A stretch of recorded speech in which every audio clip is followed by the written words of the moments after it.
রংপুর বিভাগের 4 রাষ্ট্রায়ত্ত চিনিকল 6 বছর ধরে বন্ধ। রক্ষণাবেক্ষণে প্রতি মাসেই গুনতে হচ্ছে কোটি টাকা। নতুন বিনিয়োগের মাধ্যমে উৎপাদনে ফেরানোর উদ্যোগ সরকারের।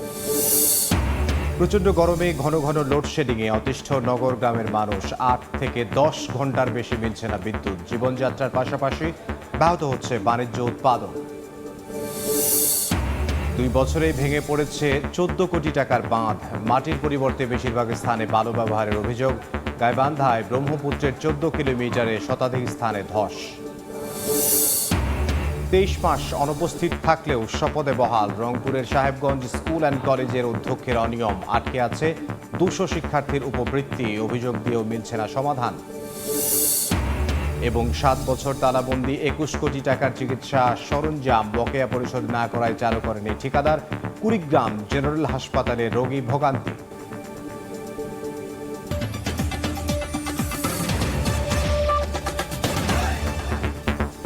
আমন্ত্রণ সময় সংবাদের নিয়মিত আয়োজন। বিভাগীয় সময়ে থাকছে সপ্তাহের 7 দিন ভিন্ন ভিন্ন বিভাগের সংবাদ নিয়ে।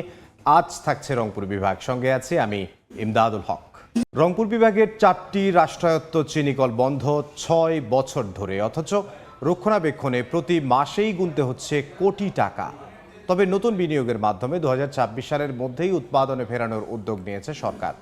শাকিল মাহমুদের ছবিতে নাজমুল ইসলাম নিশাতের রিপোর্ট। একসময় আখের মৌসুম এলেই কর্মচাঞ্চল্যে মুখর থাকত শ্যামপুর চিনিকল, অথচ এখন এই কারখানা নীরব, নিস্তব্ধ। পড়ে আছে বিশাল স্থাপনা, ভারী যন্ত্রপাতি।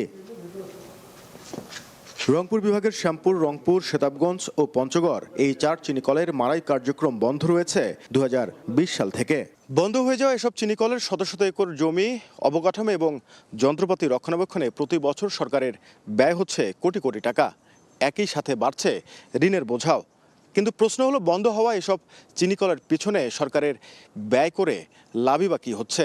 সম্প্রতি এসব শিল্প প্রতিষ্ঠানকে নতুন বিনিয়োগের মাধ্যমে উৎপাদনে ফিরিয়ে আনা, অলস সম্পদের ব্যবহার নিশ্চিত করা এবং কর্মসংস্থান সৃষ্টি করতে উদ্যোগ নিয়েছে সরকার। তবে শ্রমিক নেতারা বলছেন, টেকসই পরিকল্পনা বাস্তবায়নে সরকারকে চিনিকল সংশ্লিষ্ট সব পক্ষের মতামতকে গুরুত্ব দিতে হবে। চাষির প্রতিনিধি নেওয়া হোক, শ্রমিকের প্রতিনিধি নেওয়া হোক, এখানে কর্পোরেশনের প্রতিনিধি থাক, এখানে সরকারের প্রতিনিধি থাক, আলোচনা হোক সেখানে কেন এই মিল লস হচ্ছে তার রূপরেখা বের হয়ে আসবে এবং এই মিলগুলো লাভ কিভাবে করা যায় তার জন্য সুন্দর একটা পরিকল্পনা নেওয়া সম্ভব। অর্থনীতিবিদরা বলছেন, বিনিয়োগ ও আধুনিক পরিকল্পনার মধ্য দিয়ে এসব বন্ধ শিল্প সচল করা গেলে উত্তরের অর্থনীতি অনেক বেশি গতিশীল হবে। চিনিকল কেন্দ্রিক যে কৃষি ব্যবস্থাপনা এবং ব্যবসা প্রতিষ্ঠান এবং অর্থনৈতিক কর্মকাণ্ড ছিল সেগুলো আবার নতুন করে গড়ে উঠবে এবং ভারী শিল্প গড়ে ওঠার কারণে কৃষির যে প্রাণ চঞ্চলতা সেটা ফিরে আসবে এবং অর্থনীতিতে একটা চাঙ্গা আসা সম্ভব। কর্তৃপক্ষের তথ্যমতে মিলগুলোকে লাভজনক করতে শুধু চিনি উৎপাদন নয়, বরং উপজাত ব্যবহার করে ইথানল, বিদ্যুৎ উৎপাদন এবং বিট সুগার তৈরির আধুনিক প্ল্যান্ট স্থাপনের পরিকল্পনা রয়েছে। নাজমুল ইসলাম নিশাত, সময় সংবাদ, রংপুর। এ নিয়ে আলোচনার জন্য এই মুহূর্তে রংপুরে আছেন সহকর্মী নাজমুল ইসলাম নিশাত, তার সঙ্গে যুক্ত আছেন বেগম রোকেয়া বিশ্ববিদ্যালয়ের সহযোগী অধ্যাপক ওমর ফারুক। সরাসরি চলে যাব আলোচনায়। আমরা দেখছি যে দীর্ঘ সময় ধরে রংপুর অঞ্চলের যে রাষ্ট্রায়ত্ত চিনিকলগুলো রয়েছে সেগুলো বন্ধ রয়েছে। এর ফলে এই অঞ্চলের যে অর্থনীতি সেটি কিন্তু হয়েছে, প্রচুর মানুষ কর্ম হারিয়ে এক ধরনের বেকার হয়ে পড়েছে। আজকে আমরা আলোচনা করব উত্তরাঞ্চলে অর্থনীতিকে গতিশীল করতে এই চিনিকলগুলো চালুর উদ্যোগ নেওয়া কতটা জরুরি। আমার সাথে অতিথি হিসেবে রয়েছেন বেগম রোকেয়া বিশ্ববিদ্যালয়ের সহযোগী অধ্যাপক ওমর ফারুক। আমরা একটু আলোচনায় চলে যেতে চাই। আমরা দেখছি যে এই যে চিনি শিল্প বন্ধ হয়েছে এবং এটি এক সময়ের ভারী শিল্প উত্তরাঞ্চলের, এটি আসলে চালু করা কতটা গুরুত্বপূর্ণ এবং সরকারের কি ধরনের উদ্যোগ নেওয়া উচিত? দেখুন, এই চিনি শিল্প তো আসলে স্থানীয় যে আখ চাষিরা আছে তাদের জন্য এটা খুব গুরুত্বপূর্ণ ছিল, কারণ তারা কৃষি পণ্যের দাম তারা এখান থেকে পেত। একই সাথে এখানে প্রচুর পরিমাণে শ্রমজীবী মানুষ কিন্তু এখানে সম্পৃক্ত ছিল। ফলে সেই মানুষগুলো তারা জীবন এবং জীবিকা এই চিনিকলগুলোর মধ্য দিয়ে তারা জীবন এবং জীবিকার সন্ধান পেয়েছিল এবং কৃষকরাও তাদের আখগুলোকে এই চিনিকলে বিক্রি করবার মধ্যে দিয়ে তাদের অর্থনৈতিক সক্ষমতা সেটি বেড়েছিল। এখন যখন চিনিকলগুলো বন্ধ হয়ে যাচ্ছে তখন নানামুখী সংকট কিন্তু এই অঞ্চলের মানুষদের মধ্যে এবং শ্রমজীবী মানুষদের মধ্যে কিন্তু দেখা দিয়েছে। এবং একই সাথে এটি আপনি স্থানীয় অর্থনীতির কথা বলেন, তাহলে যখন আমরা এই জায়গা থেকে যখন উৎপাদন যখন বন্ধ হচ্ছে তখন আমাদের কিন্তু আমদানি নির্ভরতা বাড়ছে।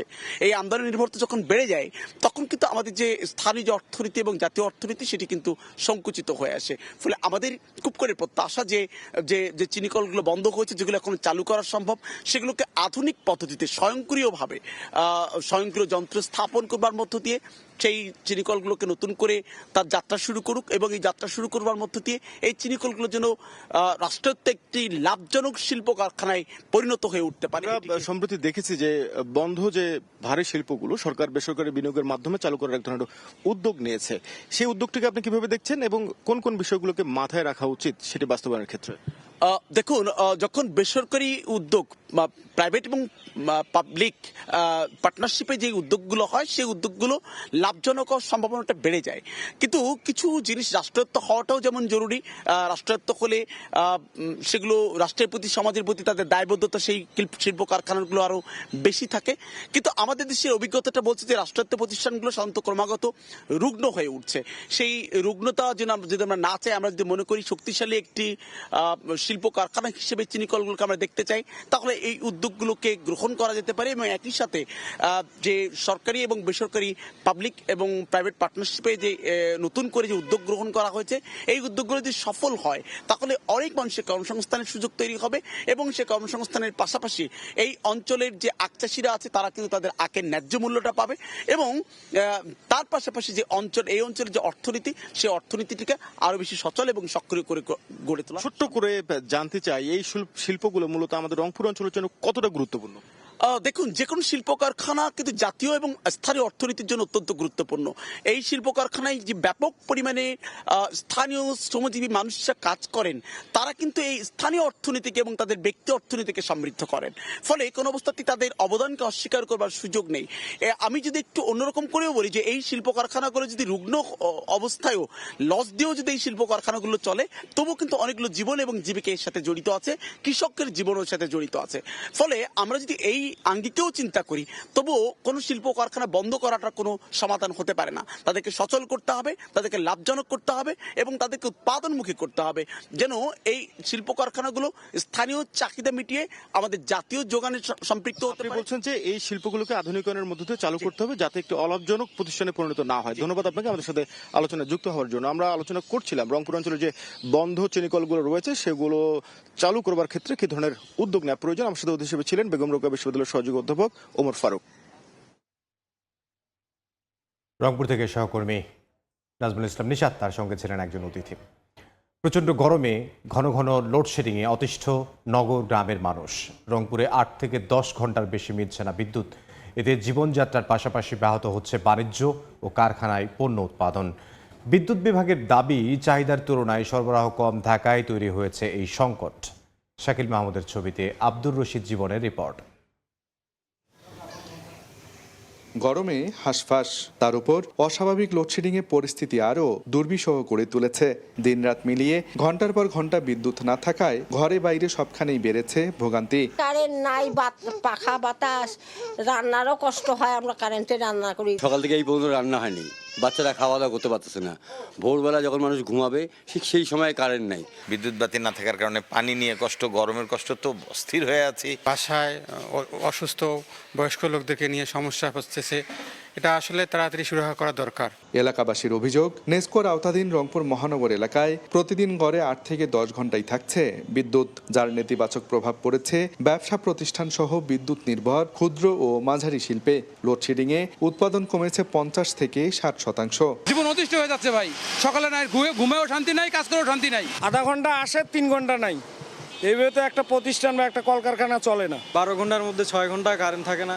আমরা ডিউটি করি, কাজ করতে পারি না, কাজে এখানে জমা হয়ে থাকে। এক্সিকিউটিভদের দারুণ কষ্টকর হচ্ছে, প্রোডাক্ট দেখাইতে পারতেছি না, জেনারেটর দিয়ে যতটুকু ব্যাকআপ দেওয়া ততটুকু দিতে পারতেছি না, কারণ জ্বালানি তেলেরও দাম। তবে এই বিষয়ে ক্যামেরার সামনে কথা বলতে রাজি না হলেও নেসকোর প্রধান প্রকৌশলী জানান, চাহিদার তুলনায় উৎপাদন কম হওয়ায় বেড়েছে লোডশেডিং।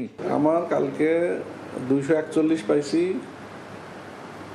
এটা হলো 15টায়। কালকে 2 দিনের বেলা খুব খারাপ গেছে, 91 মেগা লোডশেড ছিল। সমস্যা আমি তো সমস্যাগুলো জানি না, সমস্যা আমি কম পাচ্ছি। নেসকোর আওতাধীন রংপুর মহানগরে প্রতিদিন 310 থেকে 320 মেগাওয়াট চাহিদার বিপরীতে বিদ্যুৎ পাওয়া যাচ্ছে 215 থেকে 220 মেগাওয়াট। আব্দুর রশিদ জীবন, সময় সংবাদ, রংপুর। বিভাগীয় সময় আরও থাকছে।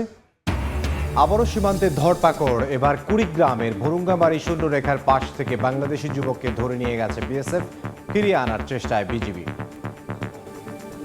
23 মাস অনুপস্থিত থাকলেও রয়েছেন শপথে বহাল।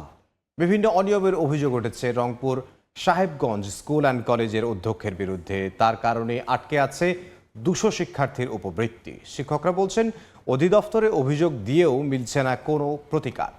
তারিকুল ইসলামের ছবিতে রেদওয়ান হিমেলের রিপোর্ট। রংপুর নগরীর সাহেবগঞ্জ স্কুল অ্যান্ড কলেজের অধ্যক্ষ মোহাম্মদ শাহজাহান প্রায় 23 মাস ধরে প্রতিষ্ঠানে অনুপস্থিত, অথচ বহাল আছেন অধ্যক্ষ পদে। দীর্ঘদিনের এই অনুপস্থিতির প্রভাব পড়েছে শিক্ষা কার্যক্রমে। শুধু শিক্ষা কার্যক্রম নয়, অধ্যক্ষকে ঘিরে প্রশাসনিক জটিলতায় বিপাকে পড়েছেন প্রতিষ্ঠানটির শিক্ষক ও শিক্ষার্থীরাও। ষষ্ঠ, নবম ও একাদশ শ্রেণীর প্রায় 200 শিক্ষার্থীর উপবৃত্তি আটকা আছে। বন্ধ রয়েছে ভারপ্রাপ্ত প্রধান শিক্ষক মোস্তফা জামানের বেতন ভাতাও। 2024 সালের আগস্টে বিভিন্ন অনিয়মের অভিযোগ ওঠার পর থেকেই প্রতিষ্ঠান আসা বন্ধ করেন অধ্যক্ষ শাহজাহান। পরে অতিরিক্ত জেলা প্রশাসকের নির্দেশে একাধিক শিক্ষক পর্যায়ক্রমে ভারপ্রাপ্ত প্রধান শিক্ষকের দায়িত্ব পালন করেন। চলতি বছরের মে মাসে প্রশাসনিক আদেশে পুনর্বহাল করা হয় শাহজাহানকে। তবে প্রতিষ্ঠানে না এলেও এমপিও ও প্রশাসনিক ওয়েবসাইটের পাসওয়ার্ড নিয়ন্ত্রণ করছেন। এ ব্যাপারে জেলা শিক্ষা কর্মকর্তাকে বরাবর লিখিত অভিযোগ দিয়েছেন ভারপ্রাপ্ত প্রধান শিক্ষক।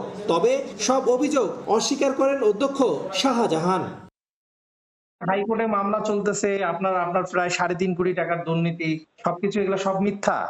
জি, সবই মিথ্যা। আপনি যে দীর্ঘ 23 মাস থেকে কলেজে যান না, সেটাও মিথ্যা? মোস্তফা জামান মুকুলের নেতৃত্বে 2024 সালের 27শে আগস্ট প্রতিষ্ঠানে মব সৃষ্টি করছিল। মব সৃষ্টি করার পরে আমাকে প্রতিষ্ঠানে যেতে বাধা দেয় আর কি। ডিসি স্যারের একক ক্ষমতা বলে আর কি, আমাকে দায়িত্ব থেকে অব্যাহতি দিয়ে ওনাকে দায়িত্ব দেয় এবং প্রতিষ্ঠানের যাবতীয় পাসওয়ার্ডগুলো ওনারা কবজায় নিয়ে নেন। সেই সুবাদে ওনার নিজের বেতন চালু করতে পেরেছেন। অধ্যক্ষের দীর্ঘ অনুপস্থিতি ও প্রশাসনিক জটিলতার বিষয়টি তদন্ত করে ব্যবস্থা নেওয়ার কথা জানিয়েছেন জেলা শিক্ষা কর্মকর্তা। প্রতিষ্ঠানে তাকে যাইতেই তো হবে, না গেলে তো বেতন নেওয়ার কোনো সুযোগ থাকে না। উনি আসলে কাজ করতেছেন কিনা সে বিষয়টা আমরা প্রতিবেদন দেওয়ার জন্য আমরা 3 সদস্যের কমিটি করে দেবো আর কি। প্রতিষ্ঠানটির শিক্ষার পরিবেশ ফেরাতে দ্রুত তদন্ত করে কার্যকর ব্যবস্থা চান শিক্ষক, শিক্ষার্থী ও অভিভাবকরা। রেদওয়ান হিমেল, সময় সংবাদ, রংপুর। 2 বছরে ভেঙে পড়েছে 14 কোটি টাকার বাঁধ। গাইবান্ধায় ব্রহ্মপুত্রের 14 কিলোমিটার তীরের শতাধিক স্থানে ধস। মাটির পরিবর্তে বেশিরভাগ স্থানে বালু ব্যবহারের অভিযোগ। তবে অতিবৃষ্টিকে দুষছে পানি উন্নয়ন বোর্ড। সোহেল রানার ছবিতে বিপ্লব ইসলামের রিপোর্ট। প্রতিদিনই ধসে পড়ছে ব্রহ্মপুত্র নদের সুরক্ষা বাঁধ। দীর্ঘ বাঁধে কাজের মান যে কতটা নিম্নমানের ছিল তা প্রমাণ করতে সময় লাগেনি 2 বছরও।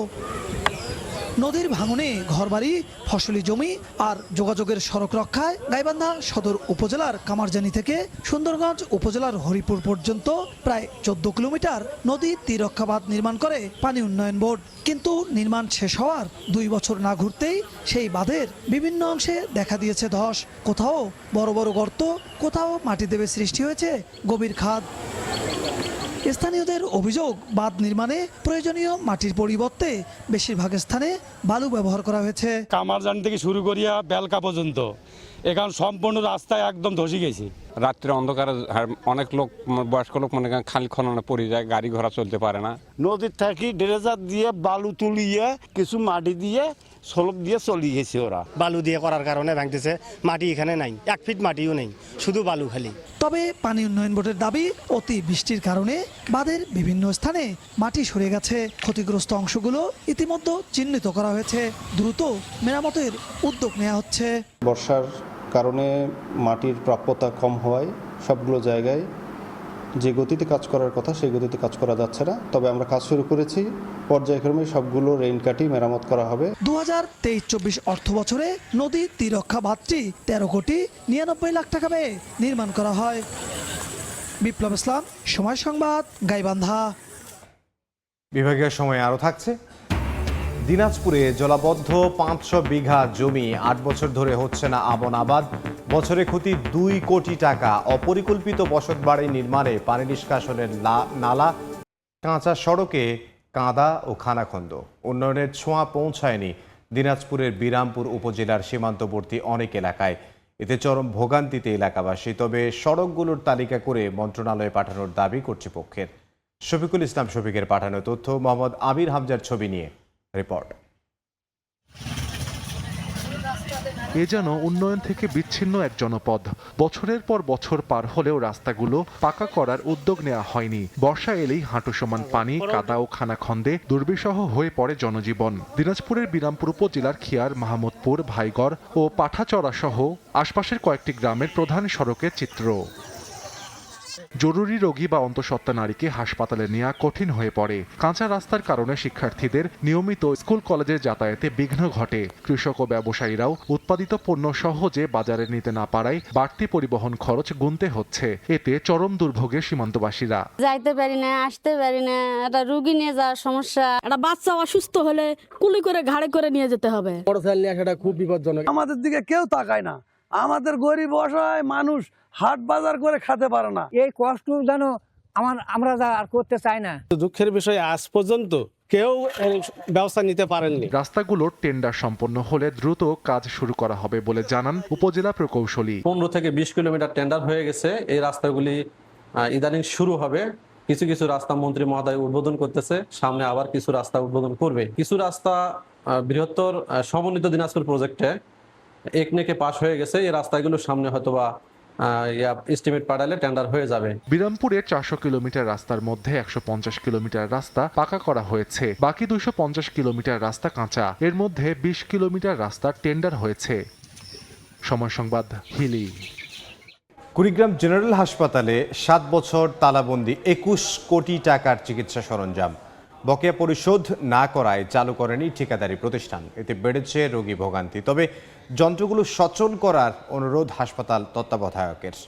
বাদশাহ সৈকতের পাঠানো তথ্য, জামিল মিয়ার ছবি নিয়ে report. Operation theatre, ETT, echocardiogram, portable X ray, endoscopy, diathermy machine সহ অন্তত 193টি সরঞ্জাম অব্যবহৃত পড়ে আছে হাসপাতালে। দীর্ঘ সময় সচল না করায় নষ্ট হওয়ার উপক্রম হয়েছে জটিল রোগ নির্ণয়ের এসব যন্ত্র। 2018-19 অর্থ বছরে কুড়িগ্রাম জেনারেল হাসপাতালে 32 কোটি 94 লাখ 60 হাজার টাকা ব্যয়ে বিভিন্ন চিকিৎসা সরঞ্জাম কেনার কার্যাদেশ দেওয়া হয়। 2019 সালের 19 মার্চ সার্ভে কমিটির মাধ্যমে মালামাল বুঝে নেওয়া হয়। এরপর ঠিকাদারকে 11 কোটি 19 লাখ 90 হাজার টাকা পরিশোধ করা হলে যন্ত্রগুলোর একাংশ ব্যবহার করা শুরু হয়। কিন্তু প্রায় 21 কোটি টাকার বিল পরিশোধ না করায় বাকি সরঞ্জাম কোনো কাজে আসছে না। রোগীরা জানান, একদিকে হাসপাতালটিতে চিকিৎসক সংকট, অন্যদিকে বিভিন্ন পরীক্ষা করাতে হচ্ছে বাইরের বেসরকারি প্রতিষ্ঠান থেকে। এতে বেড়েছে ভোগান্তি। আমাদেরকে কোনো যদি টেস্ট করতে দেয় তাহলে আমরা বাইরে থেকে করি, অনেক টাকা আমাদের খরচ হয়ে যায়। বুলেট টেস্ট দিছি, একটা রংপুর পাঠাছি, 3 দিন পর আসবে, আর একটা এখানে দিছি সদরে 2 তলায়। স্যার ইকো করার সময় হঠাৎ পাসওয়ার্ড চাচ্ছে, যার জন্য ইকো করার সমস্যা হচ্ছে। আর ইটিটি মেশিনের সমস্যা ডেমোবুট করা। কর্তৃপক্ষ বলছে বকেয়া পরিশোধের দায়িত্ব মন্ত্রণালয়ের, তবে যন্ত্রগুলো সচল করার অনুরোধ হাসপাতাল তত্ত্বাবধায়কের। অর্থ ছাড় করবে কিনা সেটা সরকার বুঝবে। এই যন্ত্রপাতিগুলোর জন্য পাসওয়ার্ড খুলে দেওয়া হয় এবং যন্ত্রপাতিগুলোর জন্য একটি সুরাহা করা হয়। কুড়িগ্রাম জেনারেল হাসপাতালে প্রতিদিন অন্তত 1,500 মানুষ স্বাস্থ্যসেবা নেন। বর্তমানে হাসপাতালে 177টি চিকিৎসক পদের বিপরীতে কর্মরত রয়েছেন মাত্র 19 জন। সময় সংবাদ, কুড়িগ্রাম। তীব্র গরমে বাড়ছে জ্বর, বমি, সর্দি, কাশি, শ্বাসকষ্ট সহ বিভিন্ন রোগ। গাইবান্ধার হাসপাতালগুলোতে বাড়ছে রোগীর চাপ। গরমে সবচেয়ে বেশি অসুস্থ হচ্ছেন বয়স্ক শিশুরা। হাসপাতালে রোগীর চাপ বাড়ায় সেবা দিতে হিমশিম খাচ্ছেন চিকিৎসক ও নার্সরা।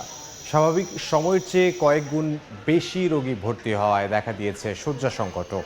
মেঝেতেই চিকিৎসা নিতে হচ্ছে অনেককেই। চিকিৎসকরা বলছেন, অসুস্থতা এড়াতে প্রয়োজন ছাড়া রোদ থেকে বের না হওয়া, নিয়মিত পানি পান এবং বাসি ও খোলা খাবার এড়িয়ে চলতে হবে। আবারও সীমান্তের ধরপাকড়। এবার কুড়িগ্রামের শূন্যরেখার পাশ থেকে বাংলাদেশি যুবককে ধরে নিয়ে গেছে বিএসএফ। বিজিবি জানায়, সোমবার মধ্যরাতে ভুরুঙ্গামারীর শিলখুরি এলাকার আত্মীয় বাড়ি থেকে ফিরছিলেন কাজিয়ারচর এলাকার আজিবুর রহমান। দোনালার মাথা এলাকায় শূন্যরেখার কাছে পৌঁছালে ভুল করে ভারতীয় অংশ দিয়ে হাঁটছিল সে সময় ভারতীয় বিএসএফ তাকে আটক করে নিয়ে যায়। এরই মধ্যে তাকে ফেরাতে আইনগত প্রক্রিয়া চলছে বলেও জানিয়েছে বিজিবি। কেন্দ্রীয় বাস টার্মিনালের মতো বিশাল জায়গা জুড়ে রয়েছে ট্রাক টার্মিনাল। তারপরেও ঠাকুরগাঁওয়ে মহাসড়কের পাশে যত্রতত্র পার্কিং করে মেরামতের কাজ করেন শ্রমিকরা। বছরের পর বছর ধরে যানজট নিত্যসঙ্গী, প্রতিনিয়ত ঘটছে দুর্ঘটনাও। তবে বরাবরের মতোই প্রশাসন বলছে ব্যবস্থা নেয়ার কথা। রবিউল ইসলামের ছবিতে বিস্তারিত জিয়াউর রহমান বকুলের রিপোর্টে। মহাসড়কের উপর সারি সারি ট্রাক রেখে মেরামতের কাজ করছেন শ্রমিকরা। বাস টার্মিনালের মতোই সব রকম ব্যবস্থা রেখে আলাদাভাবে ঠাকুরগাঁয়ে ট্রাক টার্মিনাল স্থাপন করা হলেও সেখানে রাখা হচ্ছে না এসব পণ্যবাহী যানবাহন, করা হচ্ছে যত্রতত্র পার্কিং। শহরকে যানজট মুক্ত রাখতে প্রশাসনের পক্ষ থেকে নানা উদ্যোগ নেওয়া হলেও কোনো কিছুর তোয়াক্কা করা হচ্ছে না। পুরাতন বাসস্ট্যান্ড এলাকার বিআরটিসি কাউন্টার থেকে শুরু করে সদর উপজেলা পরিষদ পর্যন্ত রাস্তার দুপাশে এমন যত্রতত্র পার্কিংয়ের কারণে অন্যান্য যানবাহন সহ পথচারীদের চলাচল চরমভাবে ব্যাহত হচ্ছে। যানজট লেগে থাকার পাশাপাশি প্রতিনিয়ত ঘটছে দুর্ঘটনা। এ অবস্থা নিরসনে প্রশাসনের হস্তক্ষেপ চান স্থানীয়রা। 10-12 জন থেকে মনে করতে মাইকিং করতেছে, অথচ কিন্তু নির্দিষ্ট স্থানে মনে করতে যায় না। গাড়িগুলো ওখান থেকে ভিড়ায়, দুনিয়ার যানজট সৃষ্টি হয়। মোটর মালিক সমিতি আছে, এর সাথে সংযুক্তভাবে কথা বলেই যদি সমাধান করতে চায় তাহলে এটা করতে পারবে। যার যার স্ট্যান্ড করে, এতে করে ঠাকুরগাঁওবাসী চলাচলের জন্য খুব সুবিধা হবে। পৌরসভার রাস্তার দুই সাইডে আমাদের কোনো প্রকারের পূর্ণ পরিমাণ মালবাহী ট্রাক কোনো প্রকার রাস্তায় দাঁড়াইতে আমরা দিচ্ছি না। তবে বেশ কিছু দৃশ্যমান উদ্যোগ নেওয়ার কথা জানিয়ে যত্রতত্র পার্কিং যেন না হয় সে বিষয়ে দ্রুত উদ্যোগ নেওয়া হবে বলে জানান জেলা প্রশাসক। মাইক্রোবাস এবং অ্যাম্বুলেন্সগুলিকে আমরা স্টেডিয়ামের পাশে নিয়ে গেছি এবং বলেছি যে তাদেরকে হসপিটালের আশেপাশে তাদের প্রতিনিধি রাখার জন্য মোবাইলে যোগাযোগ করে যাতে নিয়ে আসতে পারে। এইরকম আমরা ট্রাক যারা মালিক আছেন ওনাদের সাথে বসবো, ওনাদের যাতে সুবিধা হয়, আবার আমাদের সাধারণ জনগণও যাতে চলাচলে অসুবিধা না হয়। 2017 সালে সদরের জগন্নাথপুর এলাকায় 30,000 বর্গফুট জমিতে মালিক সমিতি ও শ্রমিক ইউনিয়নের যৌথ উদ্যোগে ট্রাক টার্মিনালটি স্থাপন করা হয়। জিয়াউর রহমান বকুল, সময় সংবাদ, ঠাকুরগাঁও।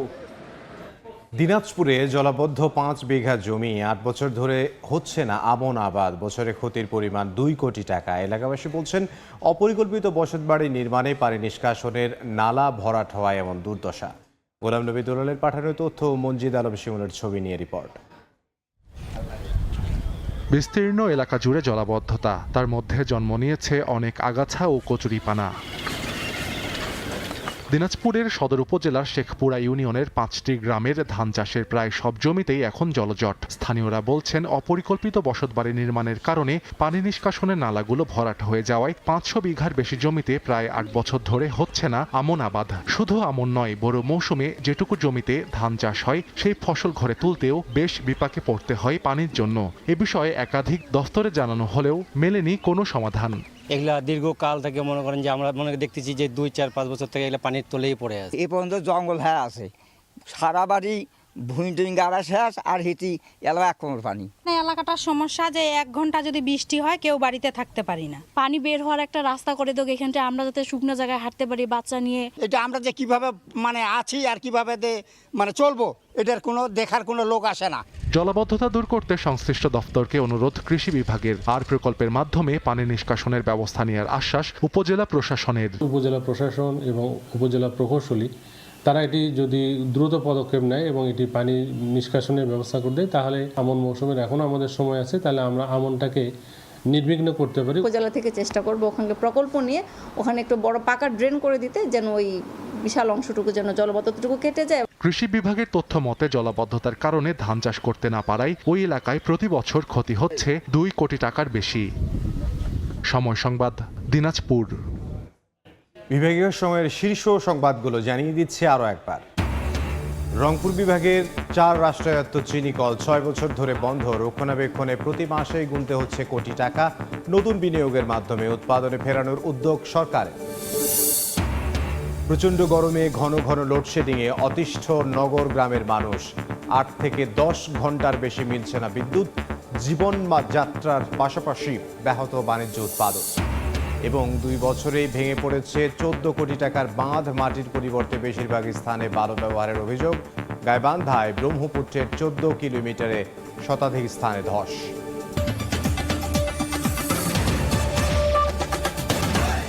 এই ছিল বিভাগীয় সময়। আগামীকাল থাকবো রাজশাহী বিভাগের আয়োজন নিয়ে, এরপর আন্তর্জাতিক সময়ের সঙ্গে থাকবেন আইরিন আয়াত। ধন্যবাদ ইমদাদ আপনাকে। আন্তর্জাতিক সময় নিয়ে ফিরছে কিছুক্ষণ পর, সঙ্গে থাকুন সময়ের।